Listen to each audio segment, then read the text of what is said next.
నమస్తే అండి. అందరికీ శ్రావణ మాస శుభాకాంక్షలు. ఈరోజు చిన్న రెసిపీ చూపిస్తానండి వెజ్‌ది. బెండకాయ కర్రీ. ఎందుకంటే ఇది చపాతీకి, రోటీకి, అన్నంలోకి అన్నిట్లో బావుంటది. సైడ్ డిష్‌గా కూడా బావుంటది కాబట్టి ఈజీగా నేర్చుకోవచ్చు. పిల్లలకైతే ఇంకా ఈజీగా ఉంటదని నేను ఇది చేస్తున్నాను. చూడండి టేస్ట్‌గా కూడా ఉంటది. ఇప్పుడైతే ఆయిల్ కొంచెం ఎక్కువే ఏసుకున్నానండి. ఒక 4 స్పూన్‌లేసుకున్నాను. బెండకాయలు కట్ జేసి పెట్టుకొని అన్నీ ఆహ్, అవి కొంచెం ఆ జిగురు పోయేదాకా వేయించుకుందాం. అవి వేయించుకున్న తర్వాత బాగా అంటే అంత ఆయిల్ ఎందుకేశారంటారేమో, కానీ ఆయిల్ ఉండదండి. మీరైతే ఇంకాస్త ఏసుకోండి తినేవాళ్ళైతే మీరు ఆయిలు. ఆయిల్ గాని, కారం గాని. ఇక మిగతా అంతా సేమ్ అండి. ఒక్క ఆయిలు, కారమే నేను తగ్గిస్తాను అంతేను. మీరైతే కాస్త కారం ఇంకొంచెం ఏసుకోవచ్చు.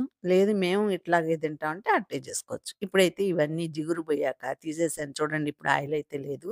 నేనేమో ఎక్కువేశాను. అంతవరకే ఆనియన్స్ వేగేదానికి మాత్రమే ఉంది ఆయిలు. ఇప్పుడు దాంట్లో ఆనియన్స్ వేయించేసుకుందాం. ఈ ఉల్లిపాయ వేగాక ఉప్పు, పసుపు గూడా యేసుకొని కాస్త వేయించుకుందాం.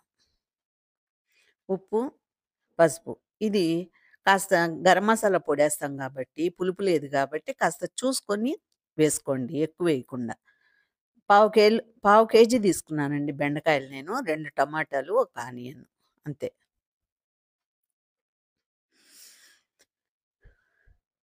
ఇప్పుడు జింజర్ గార్లిక్ పేస్ట్ హాఫ్ స్పూనేసాను. ఉప్పు, పసుపేసుకొని కాస్త బ్రౌన్ కలరొచ్చేదాకా వేయించుకొని, తర్వాత జింజర్ గార్లిక్ పేస్టేసి వేయించాను.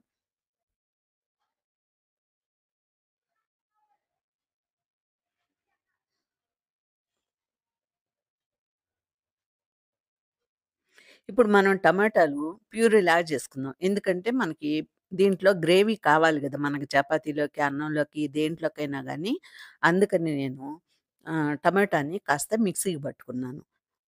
ఇప్పుడు మిరప్పొడి, గరం మసాలా పొడి ఏసాను. అర అర స్పూను గరం మసాలా పొడి, చిన్న స్పూనేనండి. ఆ చిన్న స్పూన్ తోటే ఒక అర స్పూను మిరప్పొడేసాను. ఇక అంతే. ఇప్పుడు ప్యూరీ పెట్టుకున్నాం గదా! టమాటో మిక్సీకి, అది దాంట్లో వేసేసి కాస్త ఆయిలొచ్చేదాకా వేయించుకుందాం మనం. ఎందుకంటే బెండకాయలో గూడా ఉంది గదా! ఆయిలు. నేను తీసేటప్పుడు గూడా బెండకాయలతో వచ్చుంటది గాబట్టి, మనం ఎక్కువ పడలేదండి ఇది. కాస్త జార్ గడిగి దాంట్లో ఏసాను నీళ్ళు. టమాటో ఎందుకు వేస్ట్ పోవాలా అన్నట్లుగా అంతే. ఇక దాన్ని కాస్త ఆయిలొచ్చేదాకా మనం మూత పెట్టి కొంచెం మీడియంలో బెట్టి వేయించుకుంటే బాగా ఉడికిపోద్ది టమాటాలు. ఇది ఇట్లా చేయడం నేను గ్రేవీ కోసం. మీరు కావాలనుకుంటే టమాటా అట్లాగే ఏసేసుకోండి. అట్లాగే ఏసుకోండి, చేసుకోండి. ఇప్పుడైతే నేను ఇప్పుడు వేయించి పెట్టుకున్న బెండకాయలు గూడా అందులో ఏసేస్తాను. నేను చెప్పే ప్రాసెస్ మీకెక్కువ అనిపిస్తే దాన్ని చూసి చేసుకోండి. చాలా ఈజీ అసల.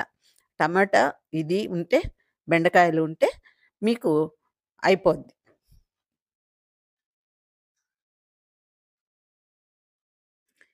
ఇప్పుడు ఈ బెండకాయలు, గ్రేవీ అంతా కలిపి ఒకసారి మళ్ళా కాస్త మీడియం గాని, సిమ్‌లో గాని పెట్టుకొని వేయించుకోండి. అంటే మనకి స్టీల్ గిన్నెని నేను చెప్తున్నా. స్టీల్ బాండిలని చెప్తున్నాను నేను. ఇక అట్ట 2 సార్లు మీరు అప్పుడప్పుడు చూసుకుంటూ కలుపుకోండి. ఎందుకంటే ఏ కర్రీ అయినా గానీ లో ఫ్లేమ్‌లో చేసుకున్న కర్రీ టేస్ట్‌గా ఉంటది. అందుకని నేను చెప్తున్నాను. ఇప్పుడు మనం పులుసులు, రసాలు అలాంటివి హైలో పెట్టుకోవచ్చు. ఇట్లాంటి కర్రీస్ అయితే ఎక్కువ వాటర్ వేయకుండా లో ఫ్లేమ్‌లో పెట్టుకుంటే ఆ వాటర్‌తోనే ఉడికిపోద్ది గాబట్టి ఇది టిప్ అనుకుంటారో ఏమో మీ ఇష్టం. ఇదైతే చూడండి ఆయిల్ అయితే బయటకొచ్చింది గదా! ఇప్పుడు నేను మళ్ళా కలిపాను. ఇప్పుడు కలిపినప్పుడు మళ్ళా ఆయిల్ కనిపించదు. కానీ మనకి మళ్ళా బౌల్‌లోకి తీసుకున్నాక ఆయిల్ పైకొస్తది. మీరు నేను చెప్పినట్టుగా కాస్త వేసుకోవాలనుకుంటే వేసుకోండి. అంటే అందరూ ఇప్పుడు చాలామంది రీత్యా తగ్గించుకుంటున్నారు గదా! అందుకని. నేను మొదటి నుంచి గూడా అంతేనండి. తగ్గిచ్చే చేస్తాను గాబట్టి మీరు గూడా కావాలనుకుంటే అటేసుకోండి. కాస్త లేదనుకుంటే ఆయిలేసుకోండి. మిరప్పొడి ఏసుకోండి అంతే. ఇక అంతా అయిపోయిందండి. ఇప్పుడు ఫైనల్‌గా కొత్తిమీరేసేసుకొని దించేస్తాను. ఇప్పుడు బౌల్‌లోకి తీసేసుకుంటాను. ఈ లోపల మీకు గనక ఈ రెసిపీ చేయడం బాగుంది అనుకుంటే ఒకసారి చేసుకొని తినండి.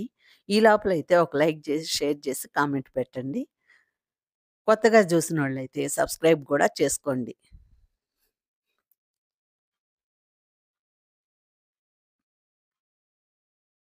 అయిపోయిందండి. నేను బౌల్‌లోకి తీస్తాను. చూడండి బౌల్‌లోకి తీశాక కాస్త ఆరిన తర్వాత చూడండి, కాస్త టైం పట్టాక ఆయిల్ మనకు ఖచ్చితంగా వస్తది. నేనైతే ఆయిల్ తక్కువేశాను అని మీరనుకోవద్దు. మేము తక్కువే ఏస్తానండి. మీరు కావాలంటే కాస్త వేసుకోండి. ఆ బౌల్‌లో ఆల్రెడీ కాస్త ఆయిల్ గూడా ఉంది కాబట్టి, నేను దాంట్లోనే తీసేస్తున్నాను. మనం వేయించి పెట్టుకున్నాం గదా! బెండకాయలు ఆ బౌల్‌లోనే తీసేసాను. ఈ రోజుకైతే ఇంతేనండి. ఈ చిన్న రెసిపీని అందరూ ఈజీగా నేర్చుకోవచ్చు. ఉంటానండి. మళ్ళా ఒక వీడియోతో కలుస్తాను.